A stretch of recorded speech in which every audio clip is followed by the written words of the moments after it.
So it turns out that Dick Cheney might actually be even more heartless than we thought he was. Now, what I'm going to talk about in this video is by no means worse in absolute terms than pushing for war in Iraq, pushing for war in Afghanistan, being willing to slaughter pretty much any non-white person that he finds, and even white lawyers if they come in range of his shotgun. But this is a very indicative incident that I'm going to show for you today. So, as many of you know, he had a heart transplant. He's actually writing a book right now about the experience of having the transplant. I've got no problem with that. But he was recently interviewed. He was talking with Larry King, and Larry King asked him, did you ever find out whose heart it was? Did you ever find out what sort of a person he was, what sort of life he led, how he died, and those sorts of things? Cheney responded with, it hasn't been a priority for me. Now that by itself might not sound so bad, although it does seem a bit callous, just meh, whatever, just let's move on. But he goes on. When I came out from under the anesthetic after the transplant, I was euphoric. I'd been given the gift of additional lives, additional years of life. For the family of the donor, they'd just been through some terrible tragedy. They'd lost a family member.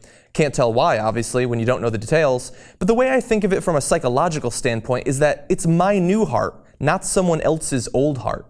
And I always thank the donor, generically thank the donors for the gift that I'd been given. But I don't spend time wondering who had it, what they'd done, what kind of person. I hate you, Dick Cheney. You are an absolutely heartless, cold bastard of a man. And I understand there, you might not understand why I say that, because he does thank the family. Okay? He does. But he also has to condition it with saying that he generically thanks the family. I can't tell why it was a tragedy, obviously, because I don't know. Now look, the reason that I want to talk about this is not just because I think that Dick Cheney is a dick. It's that I think it goes to the heart of what makes a person a conservative, one of the very important elements of it. And it's revealed by his quote, "From a psychological standpoint, it's my new heart, not someone else's old heart." And so while he thanks them generically for getting the heart out of it, he doesn't really care about how he got it.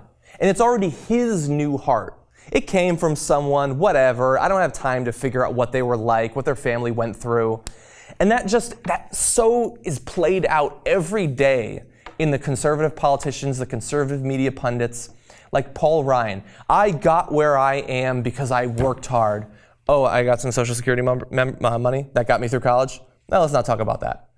You know, if you're a business owner, the fact that all your workers did that work, you wouldn't have had a business without it. Fuck the workers, don't let them unionize, who cares? I don't want to see them, I don't want to talk to them, I'm certainly not going to pay them minimum wage.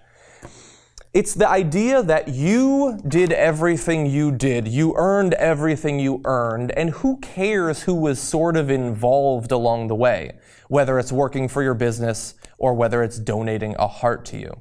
It's the idea that only you matter, only your experiences matter. It is so self-centered. And yes, you're probably not going to be surprised to find out that Dick Cheney is a good example of that.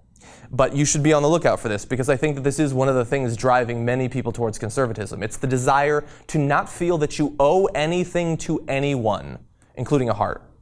Now, the author of this, an alternate, pointed out an interesting thing, the terminology there. He says it wasn't a priority to find out about him.